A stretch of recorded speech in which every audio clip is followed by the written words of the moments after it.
সন্ন্যাসী চিন্ময় কৃষ্ণ দাসের জামিনের আবেদন ফের খারিজ করে দিল বাংলাদেশ হাইকোর্ট। তবে এবার মোহাম্মদ ইউনূসের অন্তর্বর্তী সরকারের হলফনামা তলব করা হয়েছে। গত বছরে 25শে নভেম্বর রাষ্ট্রদ্রোহের মামলায় চিন্ময় কৃষ্ণ দাসকে মোহাম্মদ ইউনূসের নেতৃত্বাধীন বাংলাদেশ অন্তর্বর্তী সরকারের পুলিশ গ্রেফতার করেছিল।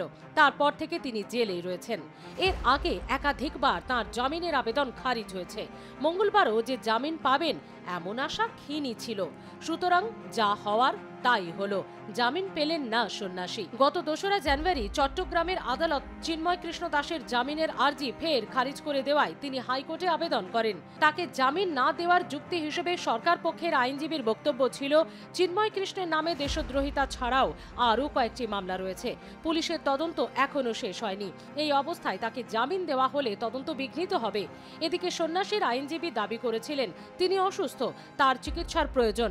সেই আর্জি অবশ্য গৃহীত হয়নি। তবে মঙ্গলবার বাংলাদেশ হাইকোর্ট ইউনূস সরকারের কাছে হলফনামা চেয়ে জানাতে বলেছে যে কেন চিন্ময় কৃষ্ণ দাসকে জামিন দেওয়া হবে না, এমনটাই জানিয়েছেন সন্ন্যাসীর আইনজীবী। আগামী 2 সপ্তাহের মধ্যে এই হলফনামা দেওয়ার নির্দেশ দেওয়া হয়েছে।